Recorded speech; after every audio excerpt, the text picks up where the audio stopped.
friends, it's Rebecca here at Live It Daily, back with the Freedom and Healthy Living YouTube channel made just for you, giving you real life strategies so that you can actually have time to live your real life.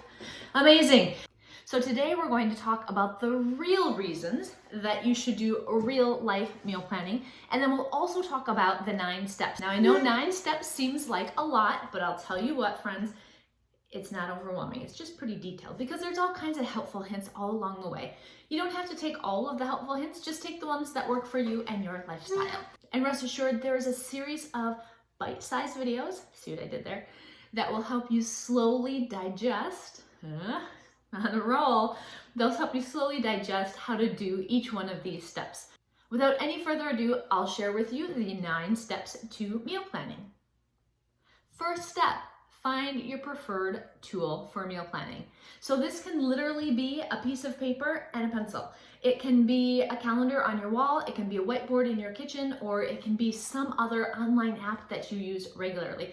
But just have it be something that's handy and really easy. The easier you make it, the more you'll stick to it. Next, determine what and for whom you'll plan. So step 2 is, are you going to plan for the whole week or for 3 days at a time? Are you going to plan for all the meals or maybe just dinners? Are you going to plan for yourself or the whole darn family? Decide what makes sense for you. And you may just start for yourself dinners 3 days at a time. Do what you have time for and are willing to do right now.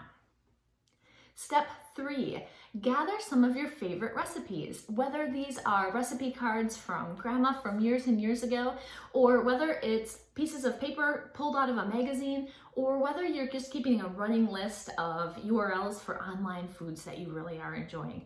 Find a way that you can, here and there, just be gathering ideas and then put them all in one spot. So when it's time to meal plan, you can grab them and you can use that for some inspiration. Number 4, and this is one that people generally do not include in their meal planning. It's a no-brainer, especially if we want to save money, and who doesn't?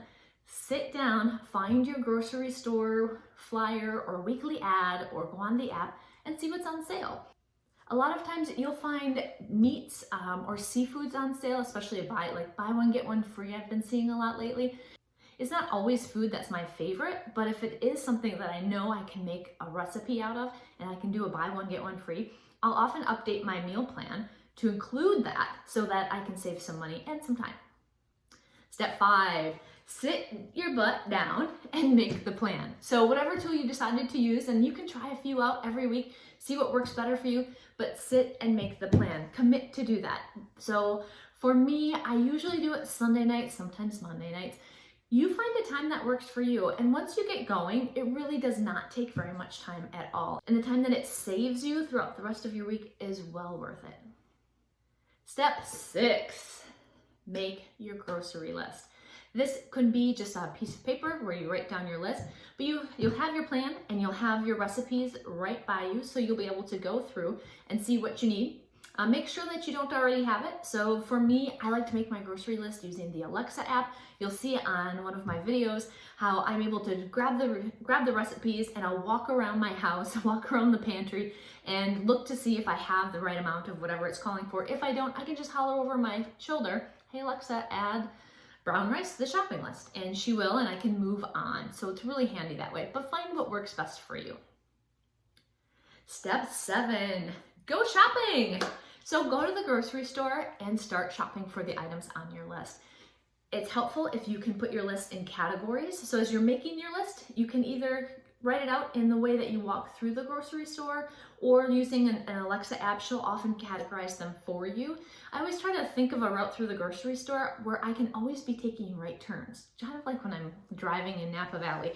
You never want to get stuck having to take a left turn, especially when it's busy. You're always the one that waits. So I try to just always kind of do a right-handed walk around the grocery store. For some reason, I feel like it saves me time.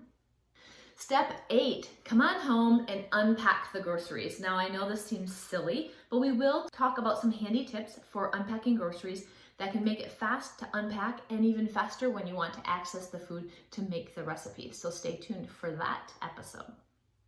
Step 9, live on, my friends.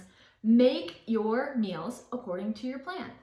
Update your plan when life happens, because it will, but know and rest assured that you can easily shuffle and respond to any changes because you'll already have a plan to put together.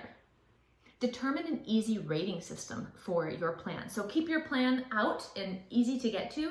After you make new meals especially, go back and put a star or a rating of 1 through 10 to say whether you liked it. Because the next week when you make your meal plan, you can reference it. Grab your meal plan from the week before. Maybe you want to remake something or something like that. So have that. Don't be afraid to scribble on it. That's what it's there for. It's your tool. And finally, manage excess throughout the week.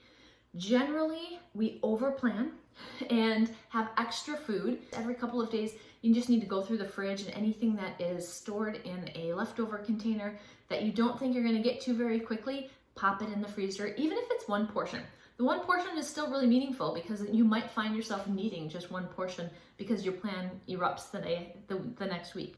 So those are your 9 steps. And if you do them, I promise you, you will reap the benefits, which is exactly what I'm going to talk about next.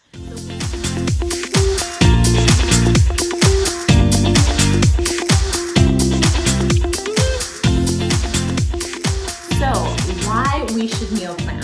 I'm so excited I had to get out of my chair. I just can't sit any longer. We meal plan for really one reason. It is not to restrict or deprive ourselves from foods that we don't want to have in our house. It's not to adhere to a certain diet or have a certain amount of macros or calories available to us. It is not there to help us stay regimented to our very restrictive diets. It's to alleviate anxiety. It alleviates anxiety throughout the week. We don't have anxiety over food, over shopping, over prepping, over cooking. And by not having that anxiety, it then affords us with peace of mind, with satisfaction at every meal, and more time to do the things we really love to do during the week. Not to mention, it does save time and money. But the real benefit is the lack of anxiety that you will have thinking about food and meals when you've got a plan. So give it a try, friends. Watch the next bite-sized videos on how to meal plan so that you too can be a rock star in meal planning, alleviate anxiety, save time, save money, and make every meal more delicious.